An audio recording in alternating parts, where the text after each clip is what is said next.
को देखा, मैंने आगे अनुशासन को देखा और मैंने ये भी देखा कि अगर देश में शिक्षा के साथ साथ कोई संस्थान संस्कार देने का काम कर रहा और असली राष्ट्रभक्त बनाने का काम कर रहा तो वे आपके विद्या भारती के संस्थान हैं जो पूरे देश में फैले। और मेरे बच्चों, आप सौभाग्यशाली है, ये बात आपको आगे जाकर पता चलेगा। आप सौभाग्यशाली है कि आप इन संस्थानों से अपनी शिक्षा ग्रहण कर ले। अपने उसी उद्बोधन में मुझे फटाफट में मैंने ये भी बोला था कि अगर मुझे पहले इन संस्थानों की जानकारी होती कि विद्या भारती ऐसे संस्थान संचालित करती है तो मेरे बच्चे, दो बच्चे मेरे हैं, बड़ा बच्चा अभी बीटेक कर रहा फाइनल ईयर में और छोटा बच्चा 11th में है, तो मेरे बच्चे डीपीएस में ना पढ़ के विद्या भारती के संस्थानों में मेरे बच्चे पढ़ते। तो बेटा मैं चाहूंगा ऐसे संस्थानों को चलाने वाले, ऐसे संस्थानों में काम करने वाले शिक्षक भाई बहन प्रधानाचार्य जी के लिए एक बार जोरदार तालियां बजाएंगे सारे बच्चे। साथ ही साथ आप सभी को बधाई, आज विश्व युवा दिवस है। और बेटा जैसा भी प्रधानाचार्य जी ने बताया, स्वामी जी के जन्मदिन पर पूरा देश आज के दिन को विश्व युवा दिवस के रूप में जो है मनाता है। और मेरे बच्चों, स्वामी जी का भी सपना था और हम सभी का भी सपना है कि ये देश क्या बने, क्या बने, ये विकसित बने। हमारा देश क्या बने, विकसित बने, हम विश्व गुरु बने। हमारा डंका आने वाले समय में पूरे विश्व में बजे। हमें कुछ ऐसा काम करना है और मुझे पता अगर वो काम कोई कर सकता है तो वो देश के युवा कर सकते हैं ना। हमारा देश पूरे विश्व में सबसे ज्यादा युवा शक्ति का देश है, यानी कि पूरे विश्व में सबसे ज्यादा युवा कौन से देश में, भारत में। तो अगर इन युवाओं की दिशा सही हो, अगर इन युवाओं की दशा सही हो तो आने वाले टाइम में देश का कायाकल्प ये युवा कर सकते हैं। लेकिन मेरे बच्चों, भले ही आप कम बच्चे हो, इस बात से कोई फर्क नहीं पड़ता, इस देश में कुछ समस्याएं है। अभी प्रधानाचार्य जी ने गिनवाई, 4 समस्याओं की बात करी। पहली समस्या है इस देश का खराब होता हुआ पर्यावरण। मेरे साथ बोलेंगे, पहली समस्या है इस देश का खराब होता हुआ। दूसरी समस्या है हम सभी का गिरता स्वास्थ्य। दूसरी समस्या है हम सभी का गिरता स्वास्थ्य। तीसरी समस्या है इस देश की बद से बदतर होती शिक्षा व्यवस्था। तीसरी समस्या है इस देश की बद से बदतर होती शिक्षा व्यवस्था। और बेटा चौथी समस्या है इस देश की बढ़ती हुई जनसंख्या। ये 4 समस्याएं ऐसी समस्याएं हैं जिनके ऊपर मैं खुद पिछले लगभग 20 साल से काम कर रहा। और मेरे बच्चों, अब तो मुझे ऐसा लगने लगा कि हो सकता है मेरे जीते जी इन समस्या का समाधान ना निकले, लेकिन मुझे पता जब मेरे ये विचार आगे बढ़ेंगे, आप जैसे बच्चों के बीच में जाएंगे, जब आपका समय आएगा तो आप इन समस्याओं का क्या देंगे, समाधान देंगे। क्योंकि मेरे बच्चों, आप में से कोई बच्चा आने वाले समय में इस देश का प्रधानमंत्री बनेगा, कोई सूबे का मुख्यमंत्री बनेगा, आप में से कोई अच्छा ब्यूरोक्रेट बनेगा, कोई अच्छा इंजीनियर बनेगा, अच्छा इंजीनियर बनेगा। इस देश को चलाने वाले कौन होंगे मेरे बच्चों? आप होंगे, नहीं होंगे? देखना इतनी बच्चे यहाँ पे बैठी, बेटा आप भी कोई इंदिरा गांधी होगी, आप भी कोई कल्पना चावला होगी, आप भी विनीश फोगाट होगी, तो आपको इन समस्या का समाधान करना पड़ेगा। यहाँ स्टार्टिंग की 2 समस्या की बात करेंगे, चूंकि समय की बाध्यता है, बाकी की 2 समस्या की बात फिर बाद में करेंगे मेरे बच्चों। पहली समस्या है हमारे देश का खराब होता हुआ पर्यावरण। हर बच्चे को पता, हम अपने शरीर में जो लेते हैं, इनहेल करते हैं, उसमें सबसे महत्वपूर्ण क्या है मेरे बच्चों? बढ़िया, ये तो सारे बहुत अच्छे बच्चे हैं। सबसे महत्वपूर्ण है ऑक्सीजन, हवा। हवा के बाद पानी। कौन बोला पानी? जोरदार तालियां इस बच्ची के लिए। हवा के बाद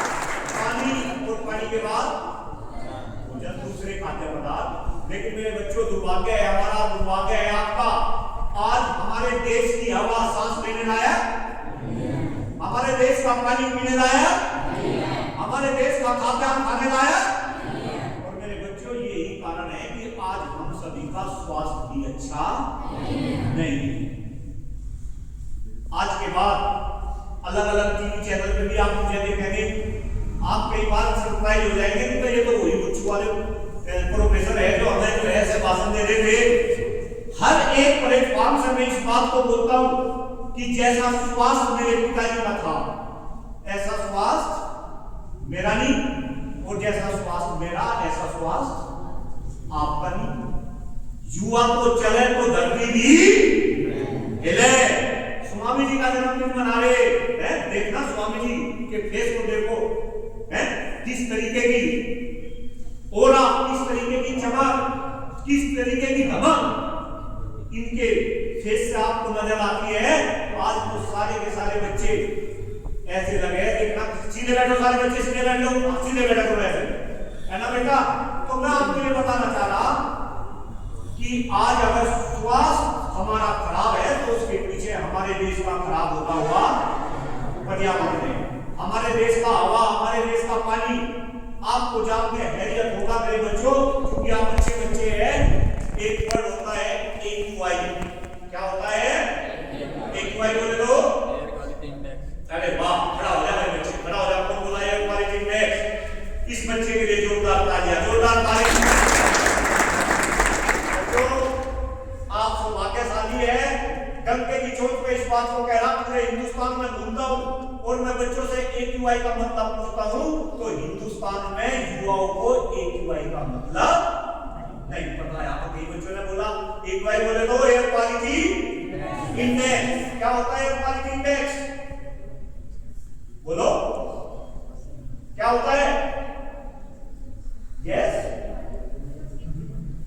हवा की शुद्धता को नापने का एक जरिया होता है। समझ आ रहा? हवा कितनी शुद्ध है? क्या ये हवा सांस लेने लायक है या नहीं है? कौन बताएगा? AQI बताएगा। कौन बताएगा? AQI। वो AQI हमेशा 50 से नीचे रहना चाहिए। AQI कितना रहना चाहिए? लेकिन हमारा AQI कभी भी 50 से नीचे नहीं रहता। इनफैक्ट मेरे बच्चों, अभी जो सीजन चल रहा AQI 700-800 के पार चला जाता है। मैं तो अभी 5-6 दिन पहले नोएडा से गड़ा जा रहा था, मैं और धर्मपत्नी दोनों थे, पास में बैठी थी। मैंने पूछा होगा भाई AQI चेक कर। जब उसने AQI चेक करा तो 810 AQI था। कितना AQI था? 810। मेरे बच्चों, कई बार मुझे विदेशों में भी जाने का मौका मिलता है। विदेशों के अंदर, अमेरिका के अंदर, कनाडा के अंदर अगर AQI 30 से ऊपर हो जाए तो वहां इमरजेंसी लग जाती है, लोग घरों से निकलना बंद कर देते हैं। लेकिन हमारे यहाँ AQI 500, 700, 800 के पार चला जाता है, फिर भी हमें AQI का मतलब नहीं। आप पूछना घर जाके बाबा जी दादाजी से, पहले गांव के अंदर कौवे होते थे, कबूतर होती थी, गोरैया होते थे, पक्षी होते थे। इनफैक्ट मैं तो कई बार गांव में अपने घेर में जब सोता था तो सुबह चारपाई की बराबर में मोर नाचते हुए नजर आते थे। जरा सोच के देखो कैसा सीन रहा होगा। लेकिन धीरे धीरे अब ये पक्षी क्या होने लगे? लुप्त होने लगे, खत्म होने लगे। क्यों खत्म हो गए? क्योंकि देश का पर्यावरण उन पक्षियों के अनुकूल नहीं रहा। और मेरे बच्चों, वे पक्षी भी जीव है, जरा ध्यान से समझे। वे पक्षी भी जीव थे जो खत्म हो गए, और हम भी जीव है। अगर देश का पर्यावरण ऐसे ही खराब होता रहा तो आने वाले टाइम में हम भी क्या हो जाएंगे? खत्म हो जाएंगे, लुप्त हो जाएंगे, और हम खत्म होना शुरू हो चुके हैं। अगर स्वामी जी जैसा तेज हमारे चेहरे पर नहीं है, अगर स्वामी जी जैसी धमक हमारी नहीं है, तो इसका मतलब हम कहीं ना कहीं खत्म होना शुरू हो चुके हैं। तो इस पर्यावरण को बचाना पड़ेगा, आया ना? पर्यावरण की रक्षा करनी पड़ेगी, आया ना? और मेरे बच्चों, हर किसी को पता कि अगर हमें पर्यावरण की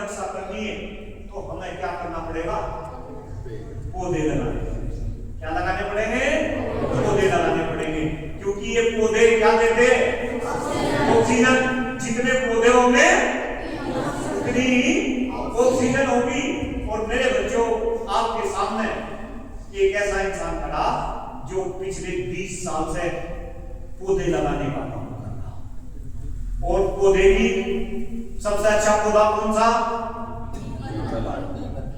पीपल। बहुत बढ़िया, बहुत अच्छे बच्चे। पीपल के बाद बरगद। कौन पौधा? बरगद। भाई वाह, पीपल के बाद बरगद और बरगद के बाद नीम। तो ये 3 पौधे सबसे अच्छे हैं। आपने सुना होगा बरगद और नीम की हम क्या करते हैं? पूजा करते हैं। पूजा क्यों करते हैं? क्योंकि वे सबसे ज्यादा वातावरण को ऑक्सीजन देते हैं। और मेरे बच्चों, मैं बरगद, नीम, पीपल लगाता हूं और लोग ये बोलते हैं कि मैं लाखों बरगद अपने हाथों से अब तक लगा चुका। आप में से कई सारे बच्चे आने वाले समय में ग्रेटर नोएडा आएंगे। ग्रेटर नोएडा एजुकेशन का हब है। आप ग्रेटर नोएडा में किसी भी जगह पे खड़े होंगे, आपको कोई ना कोई छोटा बड़ा बरगद नजर आएगा। तो एक एक बरगद मैंने खुद अपने हाथों से अपने बच्चों की मदद से लगा रखा और उनको पालने का काम हम कर रहे हैं। तो मेरे बच्चों, अगर हम इस काम को कर सके तो क्या आप इस काम में अपनी भागीदारी नहीं दे सकते? आया ना? दे सकते हैं ना? बरगद, नीम, पीपल लगा सकते हैं ना? आया ना? पर्यावरण बचा सकते हो? आया ना? तो बेटा, मैं आपसे निवेदन करता हूं, आज स्वामी जी के जन्म दिवस के उपलक्ष्य में हम ये संकल्प ले कि जब भी हमारा जन्मदिन होगा, क्या लगाएंगे? एक पौधा लगाएंगे, एक पेड़ लगाएंगे और उस पेड़ की देखभाल करेंगे। पेड़ लगाना, पेड़ तो सरकारें भी लगाती है। कई कई करोड़ पेड़ इस देश में एक दिन में लगा दिए जाते हैं, लेकिन उनमें से 5% पेड़ भी जिंदा नहीं रहते। इनफैक्ट नेता तो ऐसे ही जो है फोटो खिंचवा कर डाल रहे और उनके पेड़ लगते ही नहीं। तो पेड़ लगाने का काम कौन करेगा? हम करेंगे। पर्यावरण को बचाने का काम कौन करेगा? हम करेंगे। और अगर पर्यावरण बचेगा तो हमारा स्वास्थ्य भी बचेगा, फिर हमारी धमक भी स्वामी जी जैसी होगी। आया ना? पक्का? पेड़ लगाएंगे, पर्यावरण बचाओगे। अब बेटा, स्वास्थ्य की बात है। आज हिंदुस्तान के अंदर